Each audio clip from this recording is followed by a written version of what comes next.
Hello and welcome to this episode of the EdVance Podcast. I'm Vikas Pota, and today I'm delighted to be joined by an education leader whose work is changing lives in the Twin Cities and beyond. My guest is Chancey Anderson Tauer, co-founder and CEO of School Development at Prodeo Academy, a network of schools dedicated to closing the opportunity gap and advancing educational equity.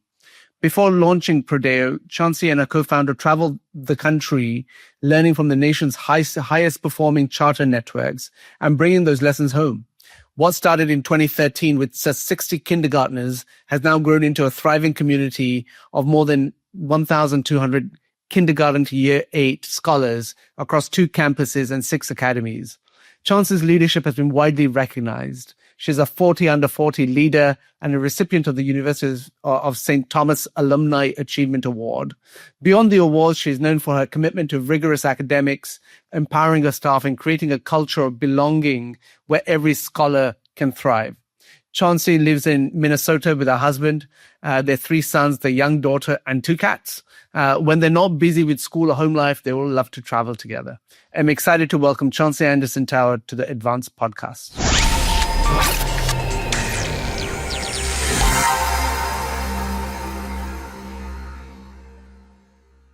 Chancey, welcome to the EdVance Podcast. The idea here is to talk about, how we get more high performance in schools. And you and I met for the first time a few months ago, and I was so impressed with your journey at Prodeo Academies that I thought we should have this conversation as to, well, you're in America, in Minnesota, if I'm not mistaken.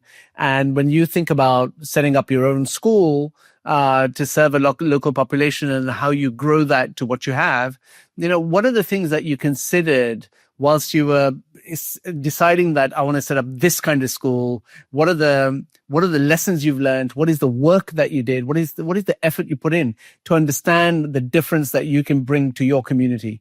I'd love to hear the story about Prodeo a little bit. And I'm sure our listeners will be intrigued with the hard yards that you put in advance to make sure that you created something quite special. Over to you, and welcome. Wonderful. Well, I'm so pleased to be on this podcast. It has just been my pleasure to listen to other people who've been on your podcast. I am now going to be an avid listener, so I'm just very pleased to Wonderful. The United States has a deep-seated history of oppression between white people and people of color, and so that has created a dramatic achievement gap across our country between those demographics. It has been very systematic. It's been intentional. Throughout our history, education has been withheld. We've purposely allocated resources to certain demographics, particularly white people and affluent people, and keeping it away from others. And so our goal as a network is to close that gap. That gap is still very present in our country. And Minnesota, which is often thought of as a state that does education very well, actually has the largest gap between, white students of color, high income, low income students. And so our goal is to close that gap. And so the charter movement started in Minnesota. When it started, it actually encouraged white flight, like charters started outside the city.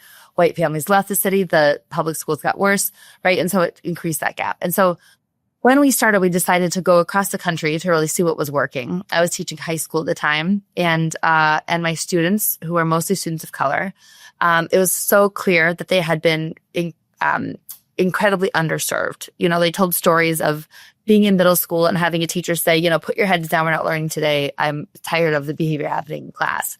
And so they were coming to me in high school with huge gaps, right? Like they didn't know their math facts. They were, couldn't write a complete set. I mean, it was so stark that as far as we could catch our students up, and I was making a lot of really strong growth as a teacher, when they got to college, it wasn't enough. So I started working on the network level at that network and really looking at learning from other networks. What are the things that they're doing? And it kind of set me on this journey to understand across the country, where are we really actually closing that gap and what is happening in those places. I met my co-founder there. And so kind of a little bit together, some separately, we went across the country and just started learning. Like he did some internships. I moved out to New York. I studied out there. I taught at a high-performing school out there. On my breaks, I would go visit other high-performing models across the country. We visited almost 40 different models and schools to really see what was working and make sure that when we started, we brought those systematic practices back to Minnesota so that we created a school that was actually closing that gap. And before we get into those things that you learned, can you just explain to our listenership, which is all over the world, what is the parlor state of state education, government schools in America? And the reason I say so is, when people think about America, we obviously think about your Ivy League universities, which, again, are the very top end and branded really well and do very well. But we don't hear much about schools. And one of the things that always comes out in things like PISA is how, just like the UK, you're very middling in terms of your school education. Why do you think you have this challenge between the schools being okay, but the universities being so good?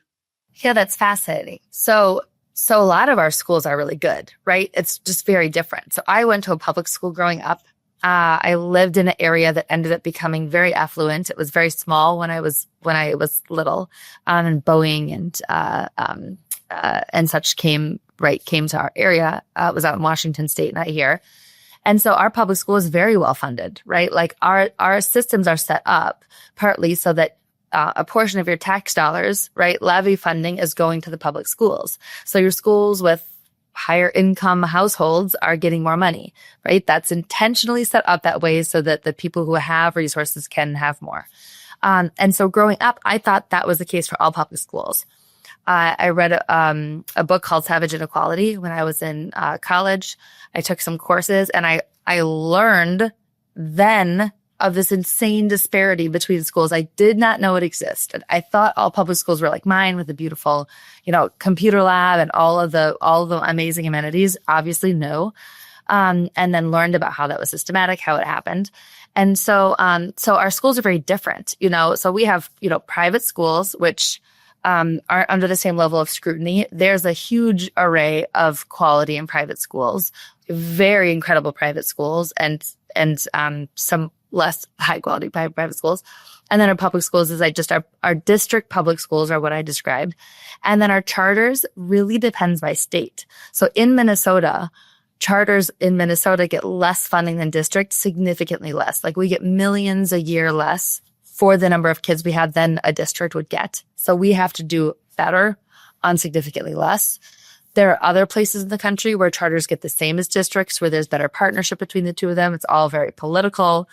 And so, and we have so many people in the United States. And so we have lots of people coming from very strong schools, that are leading to, strong colleges and universities. And so I think that those two things, it's not surprising that they're different. But the access to those colleges and universities, who is able to go, who's able to afford it, who has the education level to get in is one thing. And then one other brief thing I'll say is that we know that our students from lower income households compared to students from middle upper income households are coming into school very differently. They are hearing half of the words, half of the vocabulary words of a middle upper income household. So when a student comes to school in a high income district, many of those kids already know how to read. Many of those kids already have a wide vocabulary, sure. Right? So there's kind of a number of factors as to why our system under the university is very different.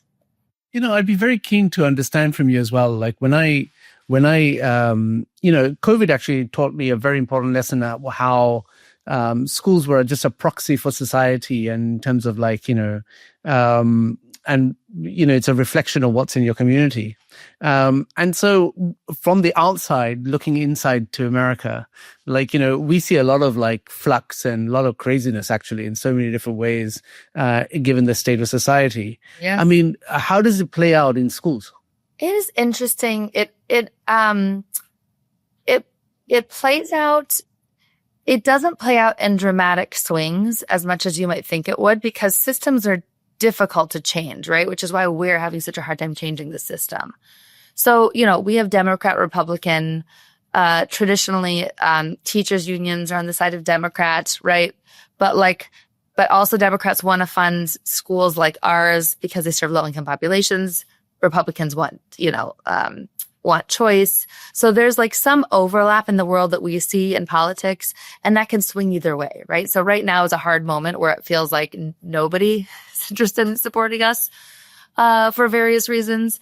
And so like right now, a swing for us is funding. We are getting hit with funding cuts that specifically target low-income students. So like that is the way that we get hit, sometimes with some policies, sometimes with the level of requirements we'll have around funding and things.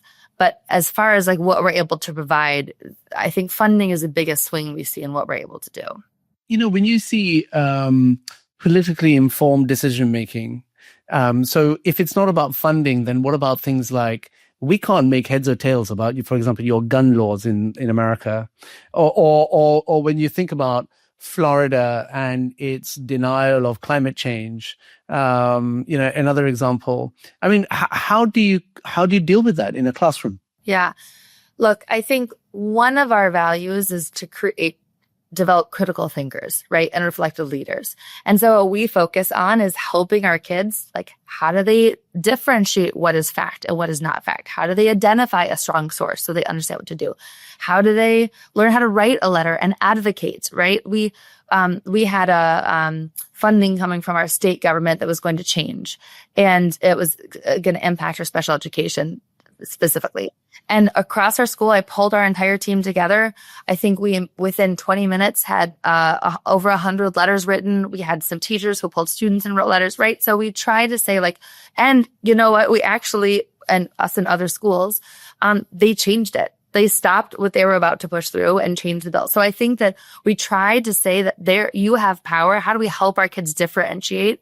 And then also like, how are we proactive around how we're protecting our students and families, how we proactive around security, like all the things that we can't control, we figure out how do we control what we can and model that for our students.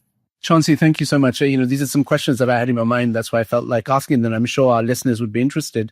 But if we go back to our original conversation regarding high performance, and when you set up Prodeo Academies, you said you went to about 40 schools around the country to understand what each model is doing and what are the lessons that you learned from these that you've applied in your context. I think it'll be useful for those people that are thinking about, how has Chancey thought about like high performance in the school? What is it that you can pick off as an innovation that comes to influence what you're doing? So one part of it is to talk about what are the lessons, and the second is what has been the effect of in your schools. You've tried some of these things. Has it translated to make a big difference? So over to you. Great. So not surprisingly, I've heard a number of these, and probably all of them, as I've listened to other podcasts on here, as people have talked about what has made them successful or their school successful. The first is that everything is driven by data, right? And so that may seem obvious, but that's not traditionally how education goes. Traditionally, the teacher teaches, the students are supposed to learn. And if I, as the teacher, taught it, it's a student's problem if they didn't learn it, right? And so we flipped that, as all high-performing schools have, to say we need to look at data to see, is what we taught effective? Did students actually learn? And if not, that's on me as the teacher to figure out where the gaps are and how to fill those. It's not just for our academic data, but all of our decisions are driven by data. What positions we have, how effective positions are, right? Like the decisions we're making on a high level organizationally are driven by data. And that's a norm. No one's surprised by that. People know coming in, no one's arguing that we shouldn't be driven by. And what are the platforms you use? What's your favorite platform, data platform? That's so hard. That's a struggle for us right now. To be honest, we've grown out of every platform we've tried using because we're trying to do it inexpensively. We're using Schoolitics right now. And we have a data guru who's incredible. And so he is setting that up in a way that is best facilitates our data, but we're accessing it in the ways that we want as quickly as we want is still a challenge for us. Okay, let's go into your second lesson. The next is consistent expectations, right? Like I think anyone has taught in schools where you do things in your classroom and then you walk by the next classroom and the rules are completely different. And so setting consistent expectations so students know from class to class, grade to grade, what to expect and what that looks like. And you can create a strong culture that way. And then I think thirdly is a culture of feedback. All high-performing models have a very clear culture of people are in and out of your class all the time. We observe our teachers at least weekly. We give feedback once a week, maybe once every 2 weeks for stronger teachers. And between teachers, we seek feedback. Our leaders seek feedback. I seek feedback. Our network seeks feedback. So understanding that we're all developing and we're all learning and we're all getting better all the time. We're not all yet as good as we need to be. And so we really look for that in our hiring process as well. And then tied to that is really strong professional development and coaching. And so we can provide that in the academic sense. In higher level roles where we can't provide it because we're looking for someone with expertise, we try to connect them somewhere or the program to be able to get expertise and learning. So there's that piece. And then I think, and all of those I think tie into values aligned staff members, like being really clear on what our values are. And then having a high bar for excellence, being really clear on like, this is where we're going. We have made a ton of growth. We're doing, I guess this kind of flows into your question around how we're doing. That if you look at scores by demographic, we are doing significantly better than our demographic of students across the cities, across the state. That is not good enough for us, right? We're closing the gap in some places. So in St. Paul, for example, on one of our campuses, our students are 95% students of color. And on a campus, a lot of our families are from refugee camps, refugee families.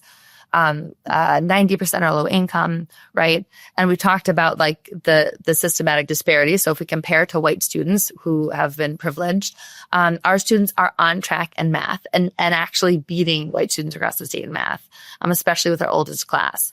If you look at our math scores overall, we're beating the overall districts, right? Now, we want to be continuously doing better than that. We're beating by demographic and reading. So in any case, I think the point is like every school that we looked at, they said, okay, here's where we are. This is great. Kids are way better off with us. They're doing 2 or 3 or 4 times better with us. And also, here is where we know students can get. What are the things we need to change and do better to get there? And what is it that you've done that's failed? Oh, lots of things.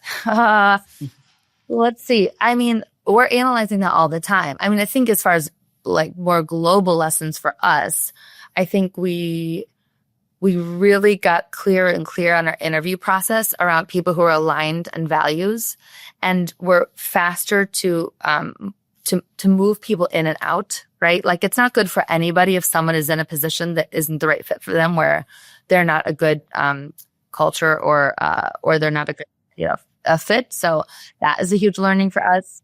I think that we've gotten better at saying no to things. I think in the beginning, like we value innovation, so we want to try everything. We've gotten better at saying no. Here's what we're going to try. We still look at all new things. We still consider all new things, but we're more judicious about what we choose and what we don't choose.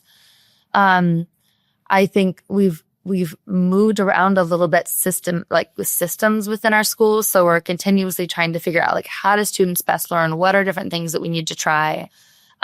We brought curriculum in that like on paper looked like it was going to be fabulous. And in practice, there were some failings with it. And so, we try to have a balance of not changing all the time, but changing often enough that we're not going to stick with something that doesn't work. So those have been some things, but can name when in a charter school format. I mean, let's talk a little bit about the recruitment piece. I mean, obviously, there's a massive teacher recruitment and retention crisis in the world. How do you deal with that? Yes, that's been very challenging. Post COVID has been really, really hard. So a couple of the things we get really clear in our value proposition. We analyzed our data with students or with staff who are returning to us. And our returning staff average the 60th growth percentile with our kids. Our staff who are new to us, but who attended our, 120 some hours of August, our professional development, are in the 48th growth percentile. And our staff who come to us mid-year who did not attend our professional development were in the 33rd percentile for growth. So, our value is that we are able to coach people up. Like most of our strongest teachers have been with us for a long time. We have also been really creative with our compensation model because we're way underfunded compared to district schools. We can't just pay at the same level as districts. And we got feedback year over year from our team that where people said, I could make way more in the district and I'm closing the gap here. And so we created a really innovative model, which we are still working out the kinks with. But it helps compensate people who are getting really strong growth and or achievement with kids. And they're nationally standardized tests, right? They're objective. And that has helped as well. So our highest performing teachers either see a path where they're moving up quite a bit every year and or they're making at or above. They can't go somewhere else and make more is our goal. And then but how do you get that funded? Two answers. One is we're still working on it because ultimately when we have enough high performing teachers, it's going to be too expensive for us. So we pitch to funders. They can fund a fund that is specifically targeting high performers. And then also we have scaffolded our model so that it's different from other models where there's some sections of the model where we're not paying as much as districts. So if you're an experienced person, you're not getting results, you probably can make more elsewhere. But our goal is to coach everybody up to have them be able to be higher on that model. So that's kind of two answers to where we are there. I was what's really got people's imagination at the moment, and I'm sure you'll have heard of them as well, is this alpha schools that have created such a storm in America. Yes, heard about it last week, actually. Yeah, and I was wondering what you think about it. I'm always interested in different things that people are trying. Always. Somebody said is there a podcast about it or something or there's a few. Yeah. Somebody, who told me about it actually is sending me the podcast and it was a week ago. So I honestly haven't dug into it very much. I've just heard high level what they're doing, but anytime we hear something new, we need to explore it. Why is it working? What's working about it? One of the questions is, how do we engage students better in school? Like, we know kids learn when they're engaged, when they find, and that isn't, not exclusively, but isn't only sitting in desks with a pencil and paper or computer in front of them, So anyhow, I guess I don't know enough to be able to comment a lot, but it was very intriguing to me. And I'm always interested in learning what innovative practices are happening and how they're working. And in terms of Prodeo, obviously I have to ask you this question about AI. What are you doing to use AI in your school? Our results year over year are getting better. Okay. And so our goal is to not disrupt that and also to see if we can accelerate at a faster pace. And engage kids more. Students are interested in AI. They're interested in, what is happening. And so I think that we led a professional development this year for teachers. We're first looking at explaining to our staff, because our staff are in so many different places with it. How do you use it? How to use it effectively? So we did a little bit of professional development around here are some tools. Here's how you do use it. Here's how you don't. Here's how you can use it to elevate your own critical thinking, because the most important piece is the teacher brain and how they're moving kids. And so I think we're also thinking about it, going back to your previous question about teachers and teacher burnout, leaving the profession. How do we use it to help make things more sustainable while also keeping the thinking lift on the teachers? And I think our goal was to do that first, and then to start from there to think about how do we use it with students. Different teachers explore things a little bit differently, especially in our upper grades. So we're giving a little bit more flexibility to our staff. And then last thing is, we have a grant that we got that we decided to use broken down into teacher grants. And so for the last 2 years, we've been able to have ongoing kind of micro grants for teachers who are thinking innovatively about how to engage students in a way that produces stronger outcome, but in a way that's I guess really speaks to that engagement piece, which is one of our values. And so that has been interesting too, to give teachers more flexibility, and some have thought along those lines. Given all the constraints that you have referenced with regards to funding and such forth in your education system, especially with charter schools, especially in Minnesota, and there's this. I suppose I have to ask you, if you could deploy AI in a way that actually replaced teachers, would you? No, not replace. No. I mean, I would deploy it in a way that would save. I would deploy it in a way that would save time with some things that teachers or administrators don't need to be doing. The number of hours we spend on compliance and pulling things that like don't need, my brain power, my teammates' brain power, or like a teacher's brain power is a lot. So I would deploy it to decrease that, synthesize information faster. Like, it's taking a ton of time for teachers to pull the data they need to analyze that data, then decide what to do with it. Like, I still want their brain on understanding, like, this student learns best when they're doing X. This student learns best here. These students don't work super well, like, together because of this need, right? Like, I still want the teacher thinking strategically about how we're moving students along, but I can see that they should be able to get access to that information much faster. Chancey, I want to pivot in terms of topics for this podcast, because I think it's also quite interesting to look at your personal leadership journey. Yeah. So we've talked about Prodeo, the origin, how you set it up. We've talked about the innovation that you saw in 40 schools and how you've tried to implement it. We've had a topical conversation on various things, whether it's AI, whether it's alpha schools, whether it's whatever. But the thing there's also that is critical to high performance is understanding the leadership journey of the people making the change. And so tell us a little bit about, like, what are the challenges you faced in doing what you do, and how have you overcome those? Yeah, that's interesting. I think, mine is particularly, I don't know if it's unusual, but mine is specific.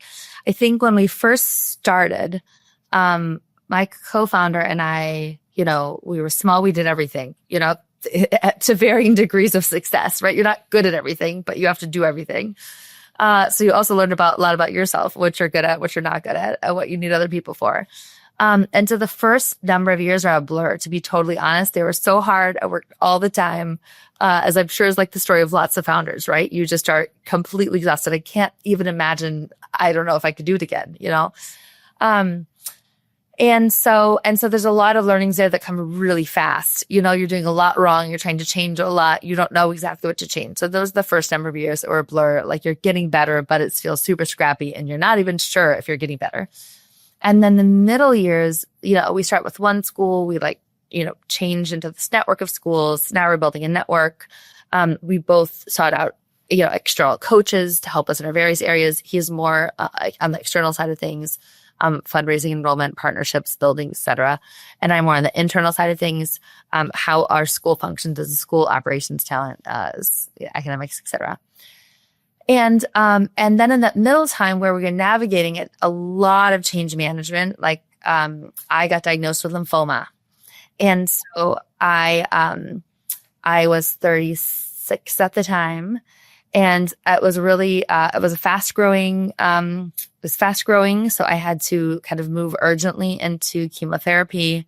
There were parts of it that were pretty traumatic. Like, my body basically started shutting down at a certain point. I had to urgently go into the hospital. I felt like I was dying. And then I started chemotherapy, and it was inpatient for 5 straight days of chemo, then out, then back in, et cetera. And it was a very weird time, in our school, where there was a lot of change happening. We didn't have all the right people and the right experts in the right positions. We didn't know what we didn't know. In theory, I should have been better supporting, directly on the ground, our new leaders. I'm in the hospital. That was in 2018. Then 2 years later, actually a year and a half after I finished, I got diagnosed with breast cancer. Oh my God. Yes. So it was a crazy time. I lost all my hair the first time. I had grown it back. I lost it all the second time. It was stage 3 breast cancer. And so I needed chemo again. That went on for almost a year. I had, mastectomy, radiation, all the things, all the things. And so my body was in a really difficult place. I worked through all of it almost full time. I didn't really take very much time off. I took some time off around surgeries. Because at the time of our growth, it felt very difficult to pull away. I don't know if that was right or wrong, I'm not sure. We just do what we could do in the moment, right? I think because we were set up as an organization that was continuously growing, people were still in that mindset. When I was diagnosed with breast cancer, it was also 2020, COVID, right? And so then we all were all managing that as well at the same time. And so I think I think the learning that I have is that like, if you are focused on growth, if you're focused on learning, getting better, you're not satisfied with how things are, and you bring people around you who are also focused on those things, that even when like life is really hard, everybody goes through their own like really, really hard things. I mean, COVID, we all went through together. You can keep making movement. I look back over those years where I felt like I was drowning. I felt organizations like we were drowning. While people were continuing to move forward, I would have people, my co-founder, like some of my colleagues would come and have a meeting with me in the hospital. They would say like, "Are you sure this feels fine to you?" And I'd be like, "Yes." And they'd be like, "All right, let's open our computers and talk about X, Y, and Z that's happening." Like they really were able to show a deep level of care for me and also take things off my plate when they needed to, and also work with me to move things forward and kind of meet me where I was. I think that has really been helpful as a leader to see how we can do that for all people in our organization, right? Like I think sometimes we like, okay, we don't have time for X, Y, and Z. And we do. We have time for all of it. We have time to be humans, and we can still move a big thing forward. It doesn't have to be perfect. So I think that was, so then, all right, fast forward the last 5 years, I think has given me appreciation to be able to step back, really look at, what are we doing as an organization? See how far we've come, see clearly where we need to go, and better strategic plan with my team to make a plan for the future. Sorry, that was a lot all at once. I'm still processing it. Like, gosh, when you look in the rear view mirror and you look at what you've achieved, you must be very proud though. Yeah, I'm proud of the work that we have all done. I mean, I think, and in that journey, we have a blended family, like a beautiful blended family of 4 kids. Our last kid, through the cancer journey, it's complicated, but realized I couldn't carry the embryo that I planned to carry after my first bout with cancer. So when I was diagnosed the second time, my best friend from life, like from childhood, called me and said, "I don't know if you need this, but I know you're planning to get pregnant and I would carry a baby for you." So that is how our youngest was born. I was still finishing chemo, I think, actually, when she was born. And so, right, like, I think it just, all of us have so many life things that are happening that behind the scenes while we're trying to move things forward in our professional career, like all of us. So anyhow, I think it's just been like a beautiful experience understanding like how we can step back and see kind of the beauty through all those things, even in the middle of enormous challenge. Yeah. And what's the best piece of advice you've received? I mean, I've received so much advice and so much good advice. A piece that feels important now is that, like, for years and from multiple different people, specifically my coach, he kept pushing me to get really clear on our staff-facing values and understand who we're pulling into this and why, and aligning like our feedback, our positive feedback and our critical feedback to those values. And I think for years, I didn't really get it. I was like, sure, we kind of made our student values, our staff-facing values, and we do talk about those.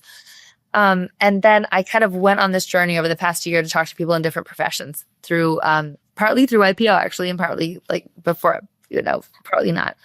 And just meet with people who'd grown businesses to say like, what is your advice? And one of the people I met with said to me the same thing about values. And I'm like, And he's like, "I think you think you're doing it, but I think you're not." And I was like, what? This was like several months ago. And I walked away from that meeting and he gave me an example about how he did it in his organization. And I was like, he's totally right. Like, I didn't see the connection. And so we, over the last number of months, really thought through what are our actual staff values, created what those staff values were. We had, some of them were like obvious. We've been doing them, but not talking about them. And we have this set of values now that is exactly right. And I just couldn't see the gap until now. So that was a big piece of advice that moved us forward. Now we need all of our staff to know them and enact them, but we're on our way. Chancey, it's been a total delight and revelation to me to have you on this podcast. I get asked this question about schools all the time. How do we get better schools? How to have more high performing schools? And we talk about personal leadership, and, what your journey has taught is that, resilience seems to be everything. And if you surround yourself with just most incredible people, you're able still to pursue growth, which I think is quite powerful, even in the worst of times.